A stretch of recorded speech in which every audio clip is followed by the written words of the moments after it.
Esta investigación es acerca de la educación y el COVID-19. Los integrantes del grupo número 8 son Linsadi Trujillo Cuellar, Laura Jimena Rojas Benedetti, Cintia Lisset Ramírez y Jenny Fernanda Castro. La pandemia del COVID-19 llegó de una manera inesperada. ¿Quién se iba a imaginar que en pleno siglo XXI se presentara esta clase de virus que afectara a la humanidad a nivel mundial? En el caso de Colombia, la pandemia desnudó una brecha profunda. Si bien es cierto, desde décadas se ha venido hablando de la mala educación que se vive en el país. Sin embargo, fue la pandemia que mostró la cruda realidad que viven muchos de los niños, niñas y adolescentes, especialmente del sector público. Según datos del Ministerio de Educación Nacional, se cerraron 53.717 sedes, de las cuales el 82% corresponde al sector oficial y el 18% al sector privado, siendo los más afectados los estudiantes del sector público de la zona rural. El problema de las clases virtuales es la falta de cubrimiento al 100% de la población estudiantil. La falta de computadores e internet impide que haya clases virtuales y sincrónicas. Según el DANE, en el 2019, encontró que apenas el 51.9% de los hogares tenía acceso a internet, ya sea por conexión fija o por conexión móvil. Por lo tanto, esta investigación tiene como finalidad conocer los índices de afectación que tuvo la educación en Colombia en los niños, niñas y adolescentes del sector rural a causa de la pandemia del COVID-19, donde a partir de marzo del 2020 el gobierno nacional decretó una emergencia sanitaria. Por lo tanto, toda la población colombiana a partir de esa fecha debió aislarse e iniciar sus labores y estudios desde casa. Siendo así, la pregunta problema es cómo ha afectado la pandemia del COVID-19 en la escolarización de los niños y las niñas y adolescentes del sector rural. Ahora bien, continuamos con nuestra justificación.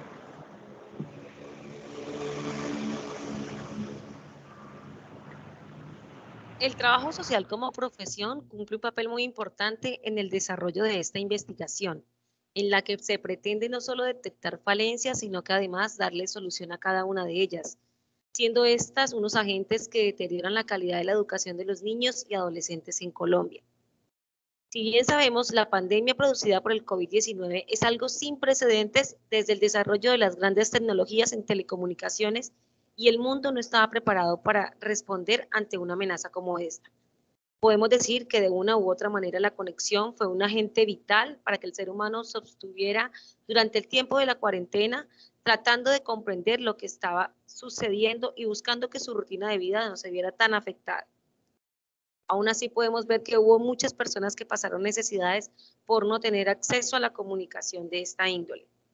Si esto le sucedió a las personas que viven en las grandes metrópolis, donde se puede tener mayor capacidad de adquisición, entonces, ¿cómo lo habrán pasado todas aquellas familias y en especial los niños que aislados unos de otros tuvieron que pretender continuar con sus vidas sin ni siquiera poder estudiar o saber qué pasaba en el mundo?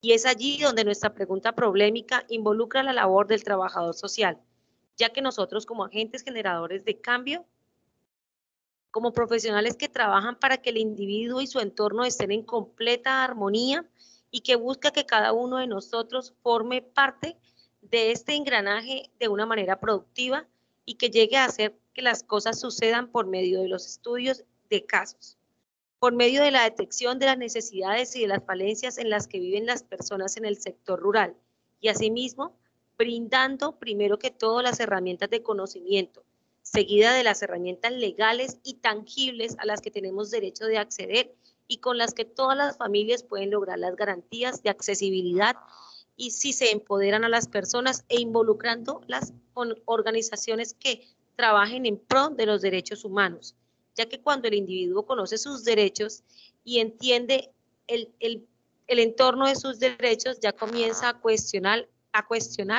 el por qué está siendo tan importante en el engranaje de esta sociedad, principalmente en el caso del campesino colombiano, Entonces, ¿por qué sus hijos no tienen acceso a conexión a Internet?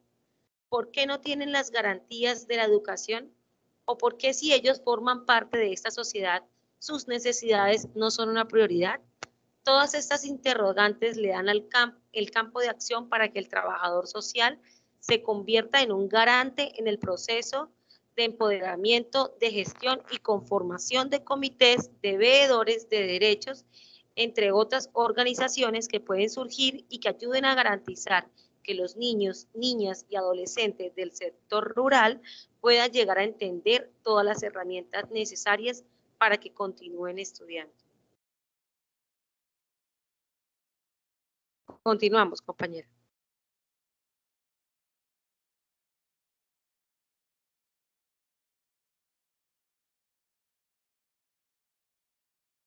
Continuamos con los objetivos, compañera, por favor.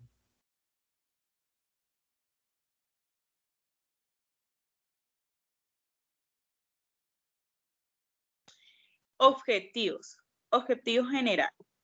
Analizar las afectaciones de la pandemia producida por el COVID-19 en la educación de los niños, niñas y adolescentes del sector rural en el municipio de Pitalito, Huila, en el periodo del año 2020 al 2021. Objetivos específicos. Identificar las afectaciones de la pandemia COVID-19 desde referentes académicos en la educación rural en el año 2020 al 2021. Definir las consecuencias que ha dejado la pandemia COVID-19 en los niños, niñas y adolescentes del sector rural en el año 2020 al 2021.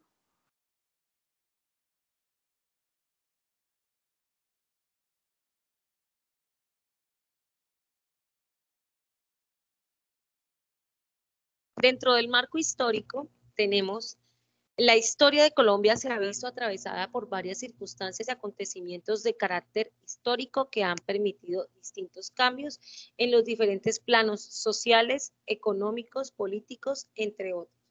Fruto de estas circunstancias y acontecimientos, varias dinámicas sociales han marcado las distintas realidades nacionales en el pasar del tiempo, derivando en movimientos sociales, políticos y públicos, generando gobiernos y jerarquías comprendidos de diversas formas.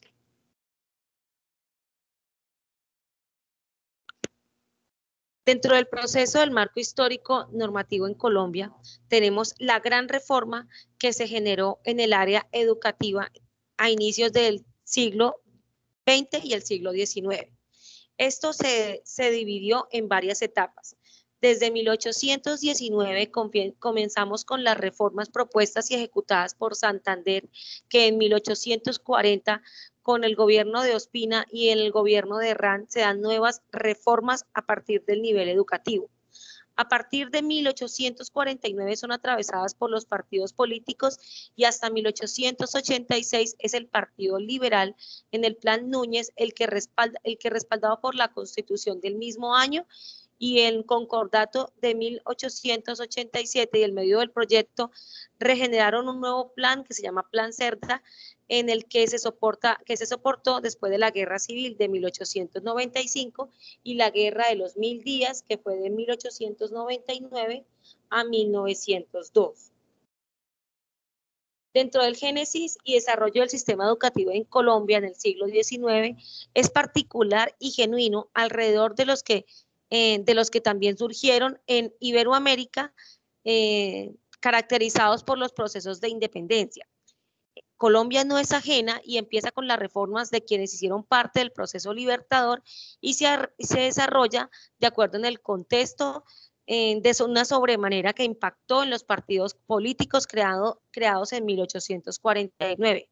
Los cambios en el sistema educativo liderados por los secretarios y ministros de introducción pública que promovían la importancia de la educación pública gratuita y la cualificación del profesorado, al igual que la normalización de las escuelas normales y las universidades. El sistema educativo en el siglo XX, de igual manera que en el siglo XIX, está atravesado por los partidos políticos. Desde 1930 por la hegemonía conservadora con la compañía entrañable de la Iglesia y entre 1930 y 1946 las reformas a cargo de los gobiernos liberales. Entre 1946 y 1957 por gobiernos conservadores.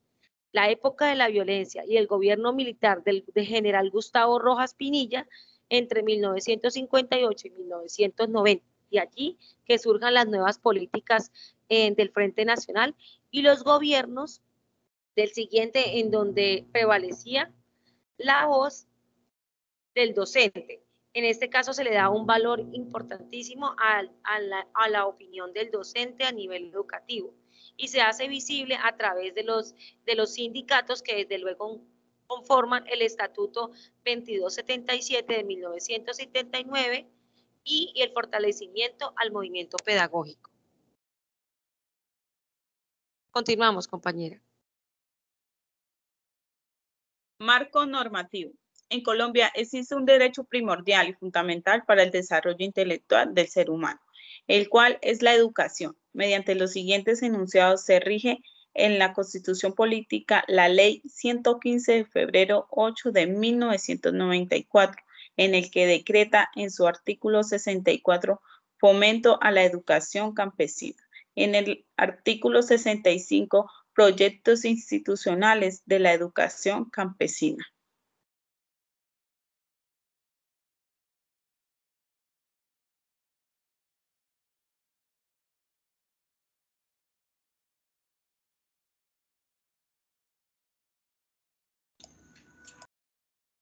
Continuamos, compañera.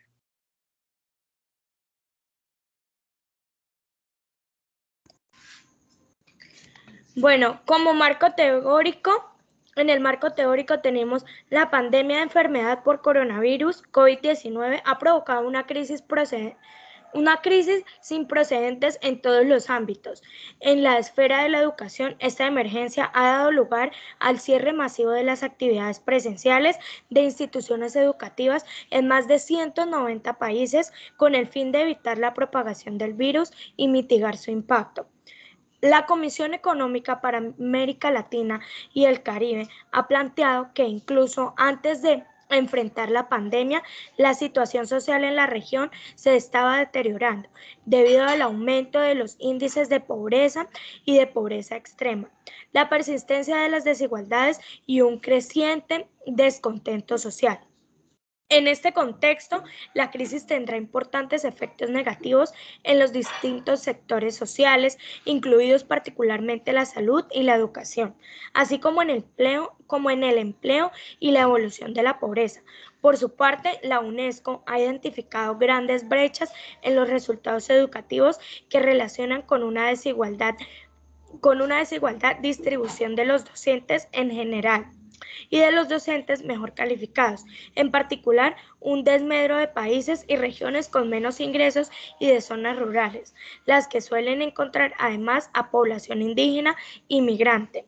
En el ámbito educativo, gran parte de las medidas que los países de la región han adoptado ante la crisis se relacionan con la suspensión de las clases presenciales en todos los niveles, lo que ha dado origen a tres campos de acción principales: el despliegue de modalidades de aprendizaje a distancia mediante la utilización de diversidad de formatos y plataformas, con o sin uso de tecnología, el apoyo y la movilización del personal y las comunidades educativas, y la atención a la salud y el bienestar integral de los estudiantes.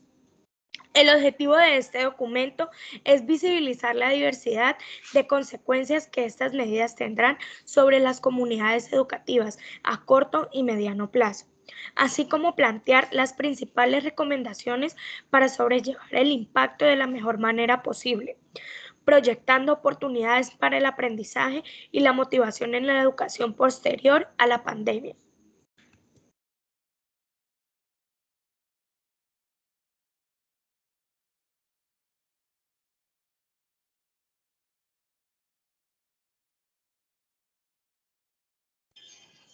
Ya dentro del cronograma de actividades para el desarrollo de esta investigación, tuvimos 3 meses haciendo consultas en diferentes bibliografías y obviamente plasmándolas dentro del trabajo.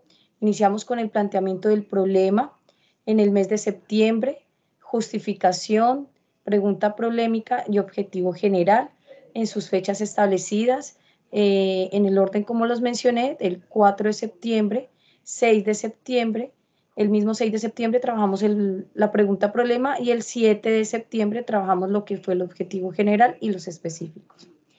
En el mes de octubre ya desarrollamos lo que fueron los estados del arte, el marco de referencia, el 11 de octubre, marco normativo el 12 de octubre junto con el marco teórico.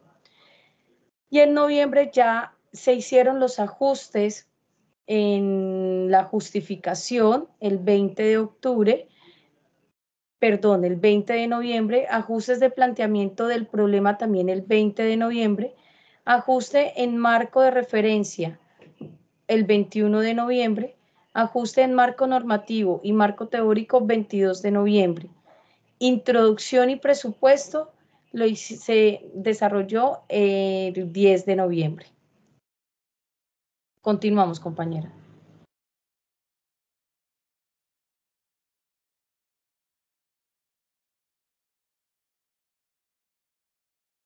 Bueno, eso es todo nuestro trabajo. Esperamos sea totalmente de su agrado y pues muchas gracias a mis compañeras por el trabajo desarrollado, por todo el ejercicio que se logró. Definitivamente fue un proceso arduo, un poco complicado, pero aprendimos del proceso. Muchas gracias.